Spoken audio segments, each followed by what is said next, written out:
Welcome, everyone. Today we're starting a special deep dive into something that, well, happens to all of us sometimes.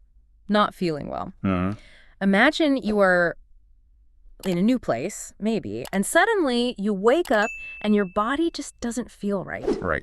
How do you tell someone what is happening? We have some important information here that will show you simple words, easy ways to talk about your health. Exactly. Our goal today is really to make sure you can describe how you feel, clearly so you can get the help you need. That's right.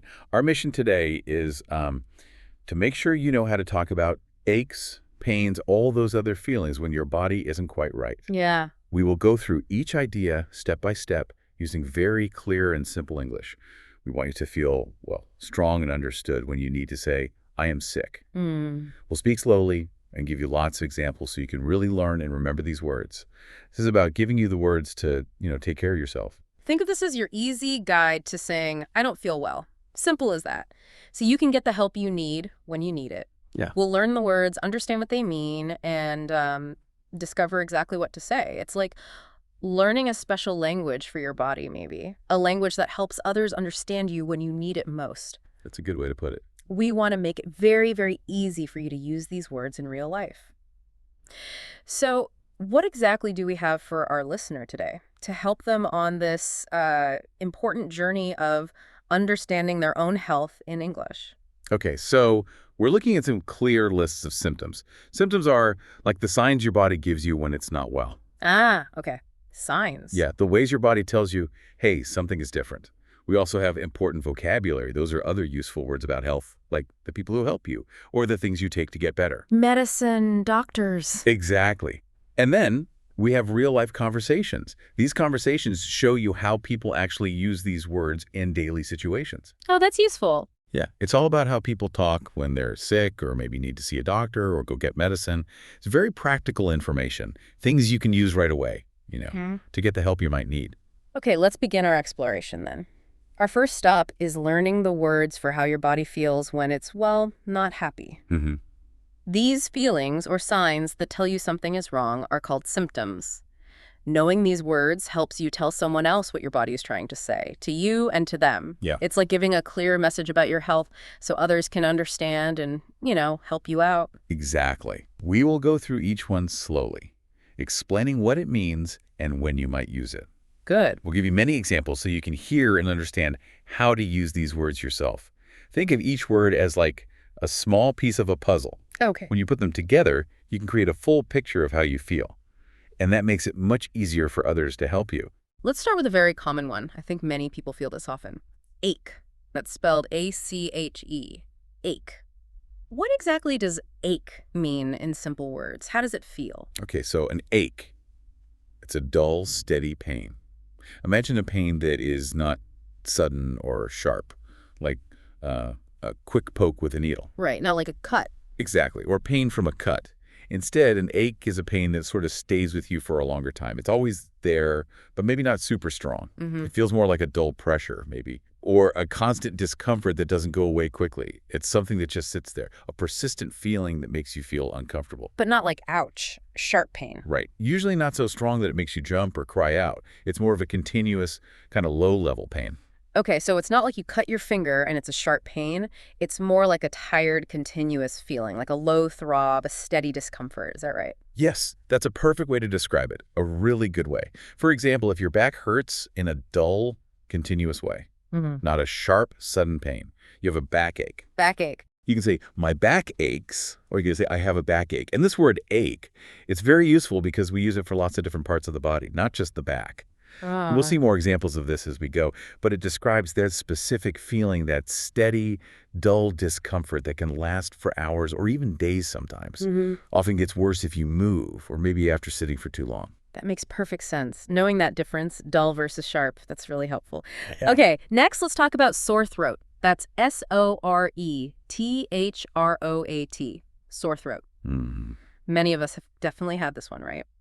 Especially when a cold is coming. Oh, yes. A sore throat means your throat feels rough or painful, especially when you swallow food or water. Right, when you swallow. Yeah, think about when you try to drink water and it hurts a little inside your throat when the water goes down. Or maybe when you talk, your throat feels scratchy and painful, almost like it's rough, like sandpaper inside. It's not just a little dry feeling. It actually hurts inside your throat. Makes it uncomfortable to eat or drink or even speak clearly sometimes. Sometimes it might feel a bit swollen too, like something is blocking your throat a little bit. Ah, so it's a pain specifically in your throat, right inside where you swallow. Not like a pain from outside your neck, but really inside. Exactly, right inside. For example, when you wake up in the morning and your throat feels scratchy and painful, like it's been rubbed raw maybe, you have a sore throat. Okay. You would say, I have a sore throat. This Mm-hmm. is a very, very common sign when you're getting a cold. Or sometimes, if you have talked too much or maybe shouted, Oh, it's well. that specific feeling of pain or irritation inside your throat makes swallowing difficult or just, well, uncomfortable. It can also feel dry and itchy sometimes. Okay, got it. Let's move on to fever. That's F-E-V-E-R, fever. We often hear this word when people are really quite sick. It's a strong sign your body is fighting something hard. Yes. A fever means your body is hotter than normal. Yeah. Much hotter than it usually is. Hotter? Okay. You might feel very warm if someone touches your skin, especially on your forehead or your neck. Mm-hmm. And interestingly, even though your body is hot, you might actually feel cold inside, like you have chills or shivers. Your teeth might even chatter. Oh, strange. Hot but feel cold. Yeah, it happens. Your skin might feel very warm, maybe even burning to someone else's touch. Mm-hmm. You might also sweat a lot as your body tries to cool down, but you still feel hot overall. So if someone touches your forehead and it feels really warm, like a warm stove maybe, that's a strong sign you might have a fever. Precisely. Mm-hmm. If you feel hot and sweaty and someone touches your forehead and says, wow, you're hot, Uh-huh. then you probably have a fever. Okay. You can say, I think I have a fever. This often happens when your body is fighting off sickness like a cold or the flu. It's your body's natural way of trying to fight the sickness. Yeah. The heat actually makes it harder for the germs, the sickness-causing things, to live. Doctors usually measure your temperature with a special tool, it's called a thermometer, to know for sure if you have a fever and how high it is. They use numbers for that. Right. Okay, next up is cough. That's C-O-U-G-H, cough. This is a sound we all recognize, definitely. Right. Whether it's from ourselves or someone near us, it can be quite loud. Yes, a cough is when air comes out of your mouth very quickly and loudly. It's a reflex from your throat or your lungs. A reflex. Yeah, meaning your body does it automatically. You don't think about it, it just happens because something is bothering your throat or your lungs. It's like your body is trying to clear something out of your airway. Maybe an irritation or something stuck, or perhaps mucus. Mucus, what's that? And mucus is like a sticky liquid inside your nose and throat. Sometimes you get more when you're sick. So when you cough, you push air out of your lungs very fast, making that sound. Like when something goes down the wrong way, when you're eating or drinking and you suddenly start coughing to get it out. Is it like that? Yes, it's very similar to that sudden push of air.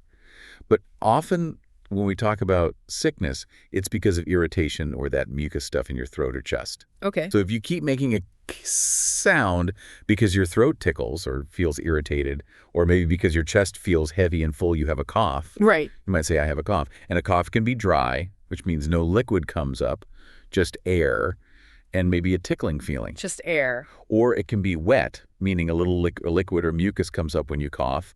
Sometimes people call that a productive cough. Wet or dry. Got it. Both are called a cough. Yeah. But yeah, they feel different and can sound a bit different too. And now two very common ones that often go together with a cold, but they're quite different. Yeah. Runny nose and stuffy nose. Let's start with runny nose.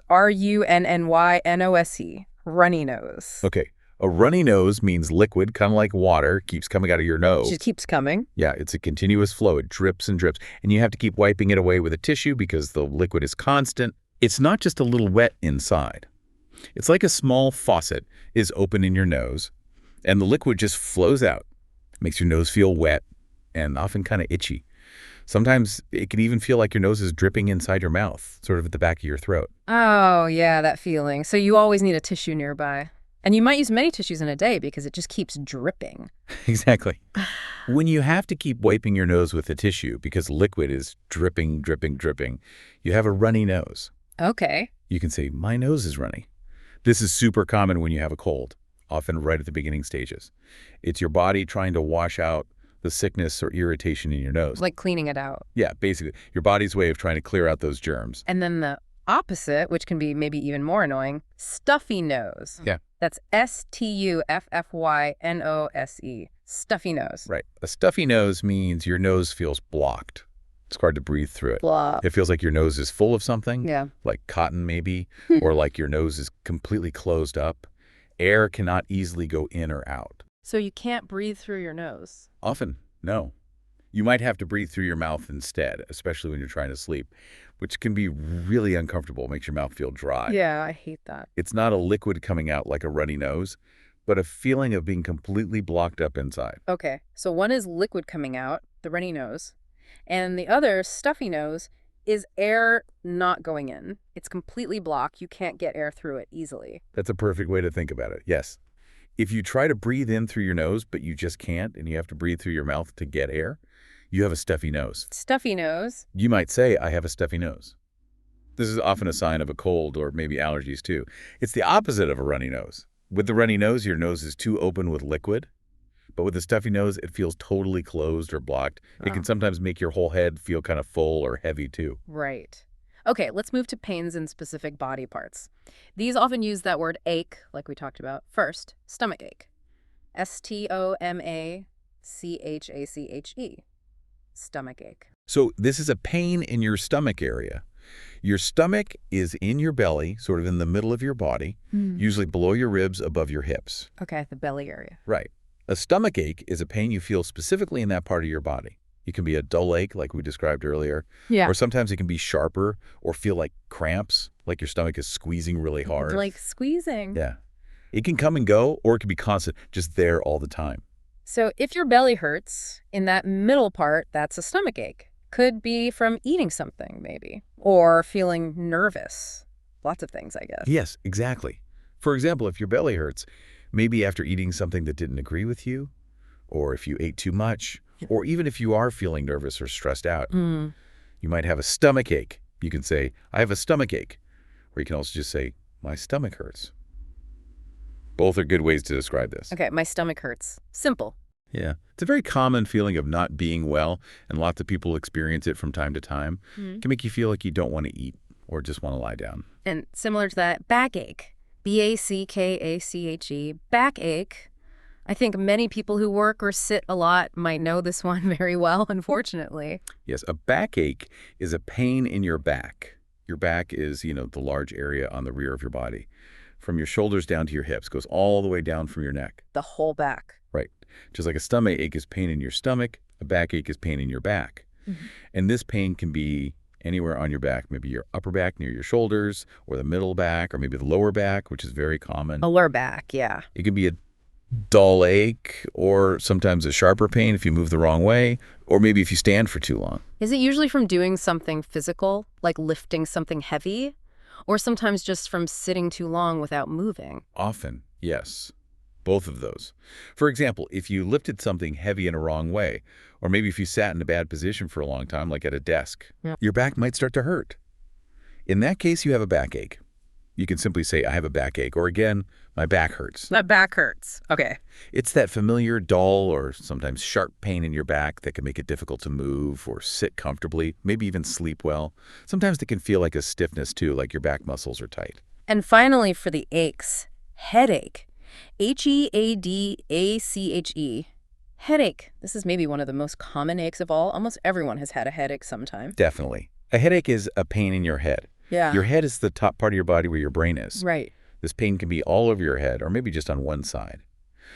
Or even feel like it's behind your eyes, or like a tight band around your forehead. Oh, yeah, the tight band feeling. It can feel like a dull pressure, like something is squeezing your head, or sometimes a strong throbbing, like something is pounding inside your head. Boom, boom, boom. A steady beat of pain. Yeah, pounding. It can range from mild, meaning not very strong, just a little bit annoying, to very severe, meaning very strong and really hard to live with. So if you feel that pounding in your head like a drum, or a constant pressure that makes you want to close your eyes, that's a headache. Yes. If your head feels like it's pounding, or just generally hurts, you have a headache, you can say, I have a headache. Okay. So many things can cause a headache, like being tired, or not drinking enough water. Dehydrated. Yeah, being dehydrated or being stressed, looking at a computer or phone screen for too long, even bright lights or loud noises sometimes. But knowing the word headache helps you tell someone exactly what you're feeling in your head. Okay, that covers a lot of the main symptoms, the specific feelings. All right. Now that we've covered those, let's move on to section 2. Important words to know about sickness and help. Right. Beyond just the body parts and how they feel, there are other very useful words to know when you're talking about health in general. That's right. These words help us explain how we feel more generally, or maybe who can help us, or what we can do to feel better. More context. Yeah, they provide more context to your situation, gives a broader picture of your health status and what actions might be needed, to get better. Okay, let's start with tired. Tired. Tired. Everyone knows this feeling, right? Whether from a long day or from being sick. Definitely. Tired means you feel sleepy or you just have no energy. No energy. It's when your body feels like it wants to rest, or you just don't have the power or strength to do things you normally do. Yeah. You might feel weak and sleepy, even if you just woke up after sleeping all night. Yeah, even after sleep sometimes. It's more than just wanting to sleep. It's a deep lack of physical energy, and maybe mental energy too. You might feel heavy, sluggish, like your body is moving slowly, maybe feel like you can't keep your eyes open. Like when you've worked very hard all day without a break. Or maybe you didn't sleep well for many nights in a row. Or sometimes when you are fighting a sickness, you just feel completely drained. No energy left. Exactly. After a long, hard day, or especially when you're sick, your body uses a lot of energy to fight the sickness. So you feel tired. You can say, I feel very tired, or just, I am tired. It's a very, very common symptom when you are unwell, because your body is using all its resources, all its energy to heal itself. Leaves you with less energy for daily things. You might even feel tired in your mind, like it's hard to think clearly. Yeah, brain fog. Okay, next, dizzy. D-I-Z-Y. Dizzy. This sounds a little more unusual, maybe, and can be quite unsettling, perhaps a little scary sometimes. Yeah, it can be. Dizzy means you feel unsteady, like the room is spinning around you, or you feel like you might fall over. Spinning room. Okay. It's a feeling in your head like the world around you is moving or swaying, even if you're standing perfectly still. You might feel a little lightheaded, like your head is floating, and you might feel like you could lose your balance any second, or your legs feel weak under you. It's not really a pain, but a strange and sometimes frightening sensation of imbalance. Your vision might get a little blurry too, or the world might seem to spin or tilt.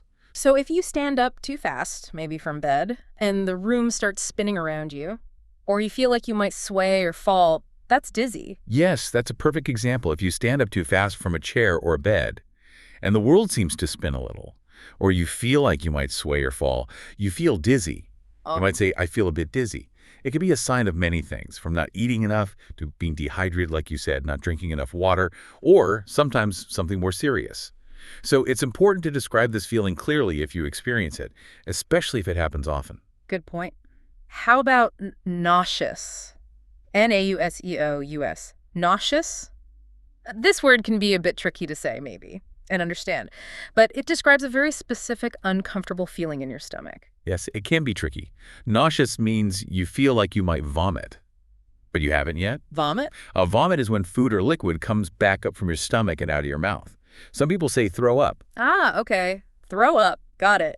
So if you feel nauseous, it's a very sick feeling in your stomach, a very uncomfortable feeling, and you have the strong sensation that you will vomit soon, even if maybe it doesn't actually happen. Just the feeling. Yeah, it's a churning or uneasy feeling deep inside your belly, a general bad feeling in your stomach that makes you feel like you really need to throw up. So it's that intense about to throw up feeling, even if nothing actually comes out. It's the feeling right before. Yes, that's a very good way to put it, exactly. If your stomach feels very upset and you have that strong urge to vomit, you feel nauseous. Nauseous. You can say, I feel nauseous. It's a different feeling from just a stomach ache because it specifically points to that urge to vomit. It could be caused by certain foods or maybe motion sickness, like in a car or on a boat, or by other illnesses too. Sometimes you might also feel dizzy when you feel nauseous. They can go together. Okay, that's clearer now. Now, two very common sicknesses that people sometimes get mixed up.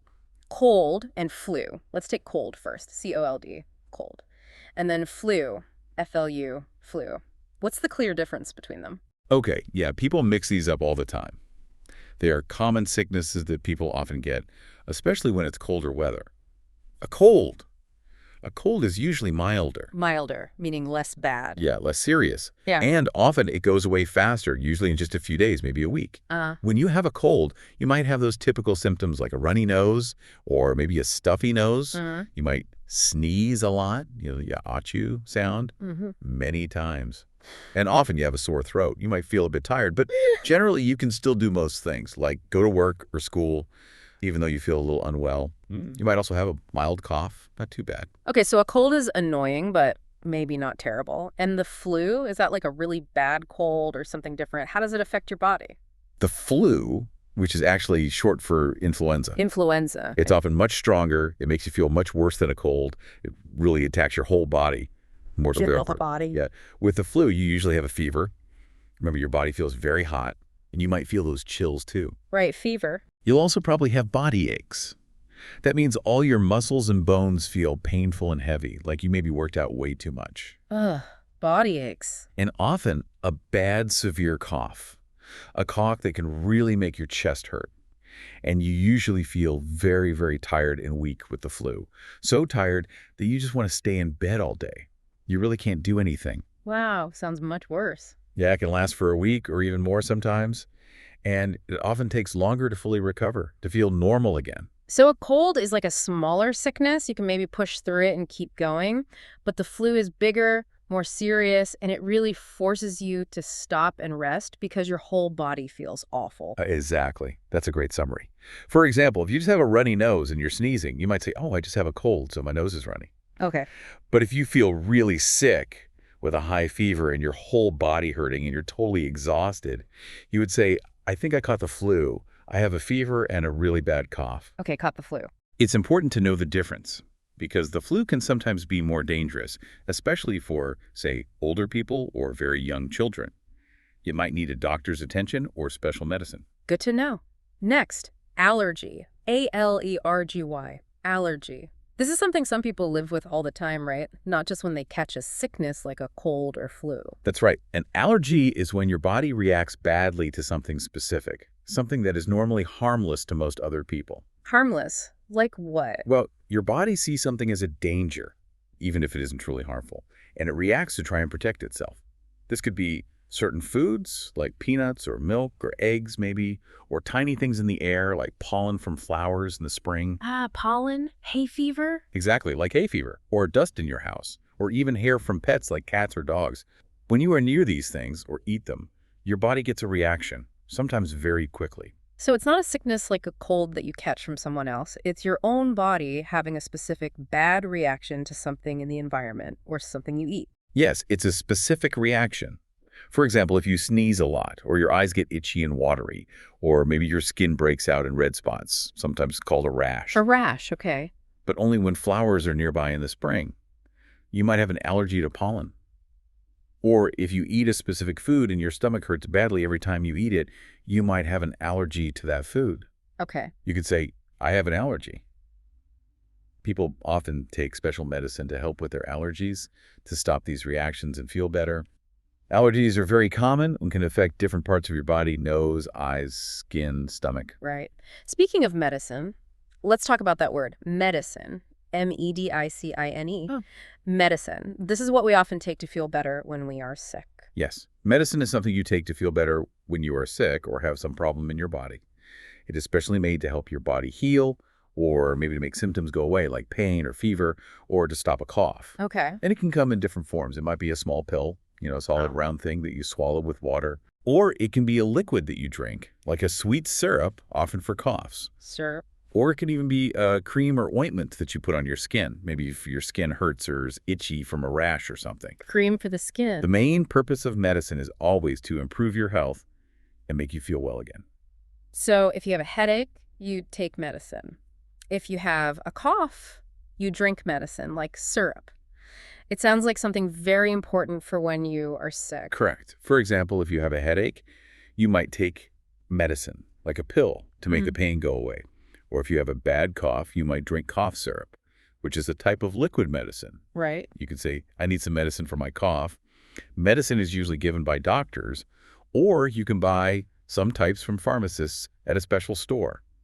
And it's very, very important to take it correctly, Yeah. exactly as they tell you, so it works well and safely. And who are these people who give you medicine or help you when you're sick and you need expert advice? That would be a doctor or medic, DOCTOR or MEDIC, doctor or medic. Right? A doctor or medic is a person who has studied for many, many years, usually at a university, specifically to help sick people. Okay, lots of study. Yes. They have special knowledge about the human body, about diseases, sicknesses, and about how to treat them to make you better. They listen carefully to your symptoms, what you tell them. They might check your body with their tools, like listening to your heart or looking in your throat. And then they tell you what is wrong with you, what sickness they think you have, and what medicine or treatment you need to get better. They are highly trained professionals. Their job is to take care of your health. So they are the main experts in health, the people you go to when you are really sick or worried about your body. They know the most. Exactly. If you are very sick and you don't know what to do, or maybe if your symptoms are serious or lasting a long time, or if you are just worried, you should definitely see a doctor. You would say, I should see a doctor. They are there to help you understand your body and guide you on the path to getting better. They can also give you advice on how to stay healthy, so maybe you don't get sick again soon. And finally, for this section, when you want to see a doctor, you often need to make an appointment. APPOINTMENT. Appointment. Yes, an appointment is a planned time to meet someone, a specific date and time that you agree on before you go. Planned time. It's like making a reservation, for a specific time. You don't usually just show up at the doctor's office and hope to see them. You normally call ahead, usually by phone, and you set a time to visit. Okay, call first. Yeah. This helps the doctor's office organize their day, and it makes sure the doctor is ready to see you at a specific hour, so you don't have to wait for a very, very long time, hopefully. So you call the doctor's office and say you want to set a time to visit. It's a very important word for planning visits to almost any professional, really. That's it, exactly. You call the doctor's office and say, I want to make an appointment. This means you want to set a specific time to visit the doctor, so they expect you and have time ready for you. Okay. It's important to make an appointment so the doctor's ready for you and can spend the necessary time with you, giving you their full attention and care. It helps everyone organize their time. Better you, the doctor, the office staff. Right. Okay, now that we know all these important words, for symptoms and other health things, how do we put them together into full sentences? Our sources give us some really useful phrases to start with. Yeah. This is where we learn how to communicate clearly and easily when we don't feel well. Exactly. These are simple sentences you can use right away to tell others how you feel. They are like ready-made tools for you to use in conversations.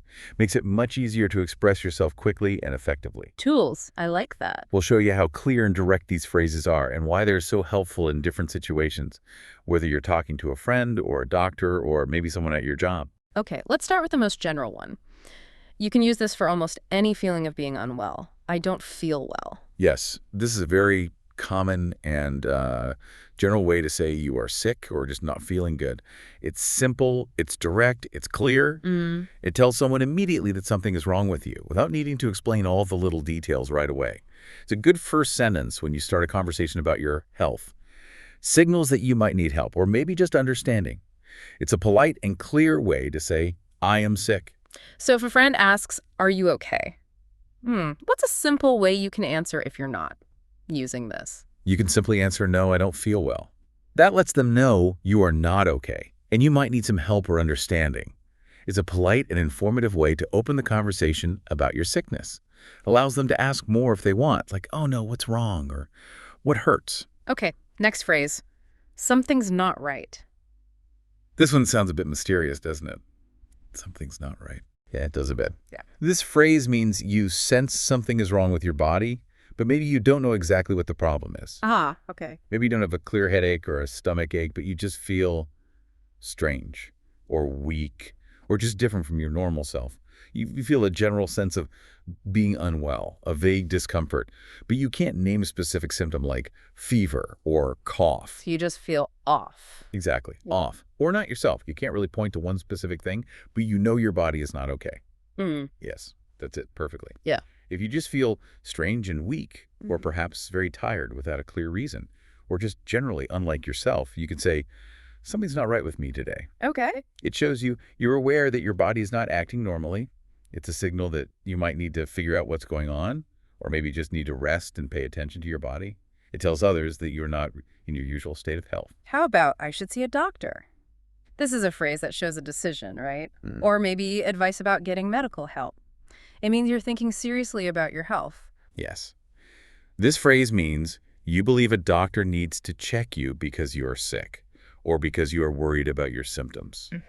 It's a decision you make for yourself, or maybe advice someone gives you, to seek professional medical help. Right. It means you think your sickness is serious enough to need a doctor's opinion, their examination, or their guidance on what to do, what treatment.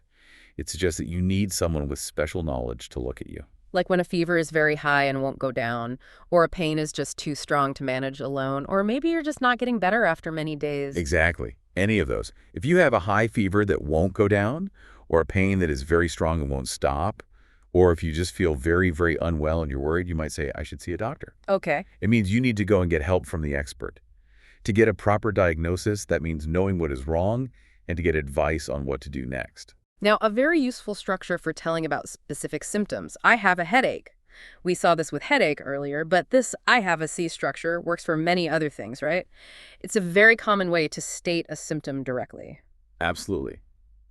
This phrase uses the simple structure, I have a, to state a specific symptom clearly. It's a very common and direct way to tell someone exactly what part of your body is bothering you, or maybe what general sickness you have. Okay. You just put the name of your symptom after, I have a. For example, if your head hurts, you say, I have a headache. If your stomach hurts, I have a stomach ache. If your throat hurts, I have a sore throat. It's very versatile, easy to use for many symptoms. So you can just swap out headache for other words, like cold or fever or cough. So you can say, I have a cold, I have a fever, or I have a cough. This makes it really easy to explain what you have. That's right. It's a fantastic way to be specific about what you're experiencing. You can use it for many of the symptoms we discussed. Okay. I have a runny nose, I have a stuffy nose, I have an allergy. This pattern helps you communicate your exact symptoms clearly to anyone who asks. Make sure they understand quickly what is wrong with you. And another very common way to talk about pain in a specific body part. My neck hurts. This is super direct and very clear, too. Yes, this is also very common and simple. A simple way to say that a specific body part has pain. You just put the name of the body part in the blank space. Okay. It's very direct and understandable. For example, if your arm is painful, you say, my arm hurts. It's very clear. Immediately tells the listener where the pain is. If your throat feels bad and painful, you say, my throat hurts. My throat hurts. Or my leg hurts, my finger hurts, my back hurts, my eye hurts.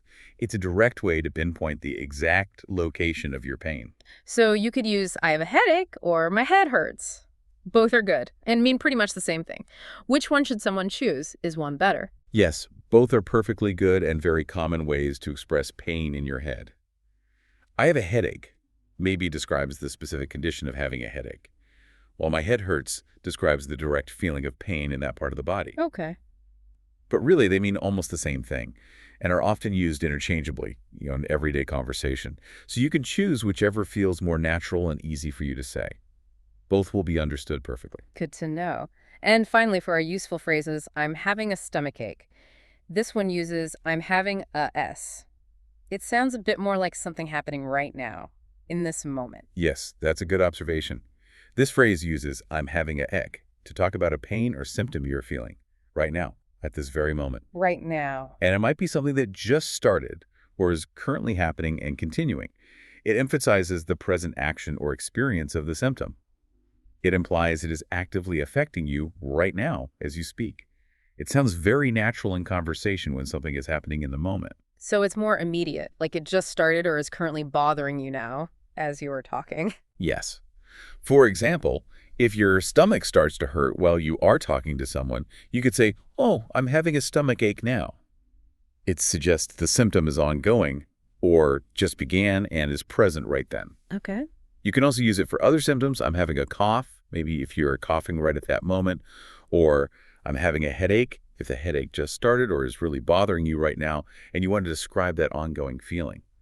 It conveys that the symptom is actively present and affecting you. Okay, that makes sense. It's one thing to know the words and phrases, but it's even better to see them in a real conversation. Definitely. Our sources give us some great examples of how these phrases are used in everyday life. This really helps you understand how natural they sound when people talk to each other about not feeling well. Yes, exactly.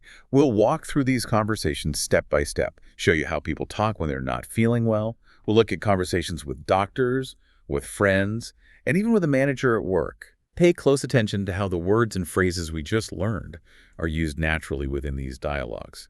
This will really help you use them yourself later.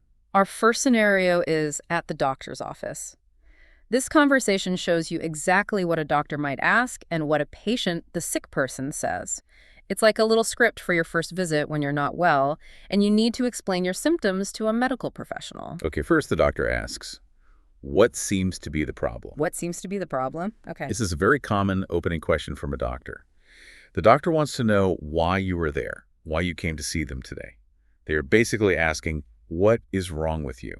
Or what are your symptoms? They want you to explain what is making you feel sick so they can start to help you understand and feel better. It's really an invitation to tell your story of how you feel. And the patient answers, I have a sore throat and a headache. Simple and direct. Exactly. The patient immediately uses those specific phrases we just learned, using I have a to list their two main symptoms right away. This is very clear and direct. Helps the doctor immediately understand the main issues. Yeah, good start. Precisely. The patient lists two clear symptoms using that I have a structure. It's a direct and effective way to tell the doctor what hurts or what is bothering you most. Gives the doctor important information right away, helping them understand your main complaints and start thinking about what might be causing them. It's like a quick summary of their problem. Then the doctor asks, do you have a fever? Another key question. Yes, very common follow-up. The doctor wants to know if your body temperature is high, asking, do you feel hot? A fever is a very important symptom. Tells the doctor a lot about what might be happening in your body, maybe an infection. And the patient answers, yes, I think so. I feel very hot and tired. Okay, so the patient confirms they believe they have a fever by saying, yes, I think so. That means they're not 100% sure, maybe they didn't measure it, but they feel like they do. Right, I think so. Then they add two more feelings. Very hot, which describes the sensation of fever, and tired, which we know is a common feeling when your body is fighting sickness. This adds more detail, helping the doctor understand the severity maybe, and other related symptoms. This shows how you can combine symptoms in your description to give a fuller picture. The doctor then says, let me check your temperature. Makes sense. Get the facts. Yes. This means the doctor will use that special tool, the thermometer, to measure exactly how hot the patient's body is. This confirms if the patient really has a fever and how high it is, gives them an exact number. It's how doctors get objective facts, not just feelings. And the patient simply says, okay, easy enough. Exactly. Shows agreement and readiness for the doctor to proceed. It's a simple word of permission. Indicates you understand and agree with what the doctor wants to do next. It's good to be cooperative. Then, after checking, the doctor says, you have a slight fever. I'll give you some medicine and you should rest. Okay, so diagnosis and advice. Yes. The doctor gives the diagnosis, telling the patient the problem is small or not very serious, yet slight fever means a low fever, not a very high one. Slight. Okay. Then they give two clear pieces of advice. Take medicine, meaning it will give you something, maybe write a prescription for something to help you feel better, like a pill or a liquid. And you should rest, meaning you need to relax, stay home, sleep, help your body heal itself and get stronger. Rest is important. Very important. These are very common and important instructions for getting well. And finally, the patient says, thanks, doctor. Bye-bye. Polite ending. Yes, a simple thank you and goodbye. Shows politeness and closes the conversation nicely. This entire conversation is a great example of how you can clearly communicate your symptoms and understand the doctor's advice in a simple, direct way. It's a very common interaction you might have. Okay, our next conversation is between two friends, Anna and Lucas. It's called Conversation 01, and it shows a more informal, friendly way of talking about feeling sick. Not as formal as with a doctor. Right. Anna starts by asking, hey, you don't look well. Are you okay? Yeah, I don't look well. Okay. This is a very common, friendly question when someone notices you look sick or maybe just different. Anna sees that Lucas looks unwell, maybe he's pale or looks tired, and she's asking if he's fine, showing concern and care for her friend. It's a very natural way to start this kind of talk between friends. And Lucas answers, not really. I've had a stomach ache since yesterday. Using not really and then the specific symptom. Exactly. He uses not really to say he's not okay, and then immediately tells Anna his specific problem. I've had a stomachache, clearly stating what is wrong. And importantly, he adds, Since yesterday. since yesterday. Tells her how long. Yes, since yesterday, Yeah. tells Anna how long it had been going on. It started the day before, and it continues now, up to this moment. This gives important context about the duration, how long he's felt bad, which is helpful information for a friend who wants to understand. It tells her this isn't brand new, but something that's been there a little while. Anna then asks, oh no, did you eat something bad? Trying to figure out why. Yeah, she's guessing a possible reason for the stomachache, which is a natural thing for a friend to do, trying to understand what happened. She's trying to help Lucas think about the cause, showing she cares. Lucas answers, maybe. I also feel a bit dizzy. He's not sure and adds another symptom. Right. Lucas isn't sure if he ate something bad, so he says maybe means he's not certain. Then he adds another symptom we learned, feeling a bit dizzy. A bit dizzy. This shows how you can add more information about how you feel as the conversation goes on. Gives a fuller picture of your condition to your friend. He's being honest about how he's feeling, adding that extra detail. Anna then gives advice. You should see a doctor. There's that phrase again. Yes, she uses the phrase we learned earlier, Yeah. telling Lucas that she thinks he needs professional help because of his symptoms, especially since he also feels dizzy now. She is recommending a course of action for his health, looking out for him. And Lucas responds, yeah, I'll go if I don't feel better tomorrow. He agrees, but wants to wait a bit. Right. Lucas agrees with Anna's advice. Yeah, that informal yes. But he says he will wait to see if he gets better on his own first, if I don't feel better tomorrow. Okay. This is a common response. Someone decides to give themselves one more day to recover before seeking medical help. It's a decision based on how he hopes he'll feel in the near future, hoping it will just go away. This shows how friends talk about health, right? Caring, giving advice. Now let's look at conversation 02, manager and Carlos. This is a different situation, talking to a boss or manager about being sick. This needs to be clear, professional, because it affects work. Exactly. Different situation, different way of talking, a bit more formal. The manager, Sarah, answers the phone. Hello, I'm Sarah. Standard work greeting. Yes, a standard, polite way to answer a work phone call. Identifying yourself so Carlos knows who he's speaking to. Carlos introduces himself. Hi, Sarah, it's Carlos. I'm not feeling well today. Straight to the point. Very clear. Carlos says his name and immediately tells his manager he is sick. This is a very clear and polite way to call in sick to work. Directly stating the problem right at the start of the call. He uses that general phrase, I'm not feeling well today, which is perfect for a first statement when you call in sick. The manager then asks, oh no, what's wrong? Shows concern, but needs info. Right. Sarah shows concern, but also asks for more details about Carlos's sickness. She probably needs to know a bit more, like what symptoms he has, so she can understand the situation and maybe make plans for work, knowing if he might be out for just today or maybe longer. Carlos explains, I have a fever and a bad cough. I think I caught the flu. Specific symptoms and what he thinks it is. Yes. Here, Carlos tells Sarah his specific symptoms using I have a for both, a fever and a bad cough. Remember, bad cough means it's strong or happens a lot, not just a little tickle. And he also adds what he thinks he has the flu, which, as we learned, is usually more serious than just a cold. This is very clear information. Gives his manager all the necessary details, explaining why he cannot come to work today. The manager says, I'm sorry to hear that. Please rest and take care. Supportive response. Yes, very supportive. Sarah shows she cares about Carlos's health and tells him to get better. Rest means stop working, relax at home, recover. Take care means look after his health, get better completely. This is a common and good response from a manager, showing understanding. Carlos replies, thank you. I'll go to the doctor and keep you updated. Good plan. Yeah, Carlos thanks her for her understanding. And he tells her his plan. Mm-hmm. He will see a doctor, using the phrase, I'll go to the doctor, showing he's serious about getting help, and keep you updated. Keep you updated means tell her later. Exactly. It means he will tell her later how he is doing, maybe if he gets better, or the doctor says anything important about when he might return to work, so she knows what to expect. It's responsible. Okay.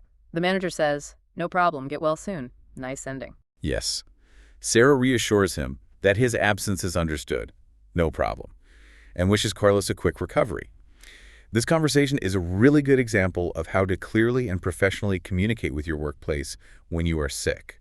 Provide necessary information, be reassuring without going into too many private details. Very useful. Okay, our final conversation is conversation O3, pharmacist and Julia. This is about getting medicine from a person at a medicine store, a pharmacy. That person is called a pharmacist. This is a very useful interaction for everyday life if you need to buy medicine without seeing a doctor first, maybe for a simple cold. Right, for less serious things sometimes. The pharmacist asks, "Good afternoon, how can I help you?" Standard greeting in a shop. Very polite and common way for a pharmacist, or really anyone working in a store, to ask what you need, inviting you to explain your problem. Professional start. Julia explains. Hi, I have a cold, my nose is runny, and I'm sneezing a lot. Using those phrases perfectly. Exactly. Julia starts by saying she has a cold, using "I have a cold." Then she describes two clear symptoms. My nose is runny, which we learned means liquid coming out, and I'm sneezing a lot. Sneezing is that achoo sound, and a lot means many times. She's giving very clear details about her cold symptoms. The pharmacist asks, do you have a fever? Again, checking for fever. Important symptom. Yes, just like the doctor, the pharmacist asks about fever. It helps them understand her cold better and choose the right medicine for her. They need to know the full picture of her symptoms to give good advice about medicine you could buy without a doctor's note. Julia answers, no, just a sore throat and congestion. No fever, but other symptoms. What's congestion again? Right, no fever. But she adds two other problems: sore throat, pain in her throat, and congestion. Congestion, C-O-N-G-E-S-T-I-O. This word means her nose, or maybe her chest feels blocked or full, like a very stuffy nose. But it can also be a feeling of fullness and pressure in the chest sometimes, making it a bit hard to breathe deeply. It's a very useful word for that blocked feeling in your nose or chest airways. Blocked feeling. Got it. The pharmacist recommends, I recommend this syrup and some rest. Syrup and rest. Yes, recommend means the pharmacist suggests or advises something. So they tell Julia what medicine, a liquid syrup, often sweet, maybe for coughs or colds to take. And again, they advise some rest, which is always good advice for almost any sickness because resting helps your body heal faster. Julia asks an important question. Thank you. How often should I take it? Very important for medicine. Crucial question. This is a very practical and important thing to ask for any medicine. Julia is asking, how many times a day should I take this medicine? It's so important to know this for using medicine correctly and safely, taking the right amount at the right time. So the pharmacist answers, twice a day after meals. Clear instructions. Very clear. Twice a day means 2 times in one 24-hour day, maybe once in the morning and once in the evening, roughly 12 hours apart. And after meals means take it after you eat your breakfast and after your dinner, not on an empty stomach. Sometimes medicine works better with food or is easier on your stomach. These instructions are very precise and easy to follow to make sure the medicine works correctly and safely. And Julia says, got it, thanks, meaning she understands. Exactly.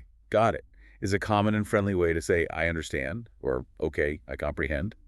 Julia confirms she understands the instructions and thanks the pharmacist. This short, clear exchange ensures she knows how to use her medicine correctly and is ready to hopefully feel better soon. These conversations really show how to use all the words and phrases we've learned, don't they, in real-life situations? They really do. They are simple, they're clear, and they're effective. By practicing these kinds of conversations, or even just the phrases, you can feel more confident communicating your health needs and understanding others, no matter where you are. Wow, that was a truly helpful deep dive. Really useful stuff. We've learned so many simple words and useful phrases to talk about feeling sick, from describing an ache or a sore throat to asking, how often should I take it? We've learned important words like fever, cough, runny nose, and stuffy nose. And we also now know what to say when we feel tired or dizzy or even nauseous. That's a lot of useful knowledge. It can really help you every day. Indeed. We've seen how simple words can help you explain your symptoms clearly. Get advice from a doctor or let your manager know you need to rest. The key is really to use clear and simple sentences. Focus on how you feel and what your body is experiencing. Yeah. Remember to speak slowly, clearly, and use the specific words for your symptoms if you can. This makes communication much smoother and more effective, helps others understand and help you much faster. Yes, and remember, these are not just words you hear us say. These are real tools. Tools for you to use in everyday life when you need to talk about your health. That's right. Tools. It's all about communicating clearly so you can get well soon and feel supported. The easier you can explain how you feel, the faster others can understand and help you. It builds confidence, too, and maybe reduces worry, especially if you happen to be in a new or unfamiliar place, maybe far from your usual support system like family or friends. Thinking about what we've discussed today, consider this. How might knowing these simple phrases help you? Not just feel better physically because you get help maybe quicker, but also feel more confident, maybe less worried when you don't feel well in a new place. Maybe far from your family or people who speak your first language. That's a great point. It gives you power. It gives you the power to ask for what you need and actually be understood, which is huge. Thank you all for joining us on this deep dive. Stay well, stay healthy, and keep practicing these simple but really powerful words. They are truly your friends when you need them most, helping you take care of your most important asset, your health.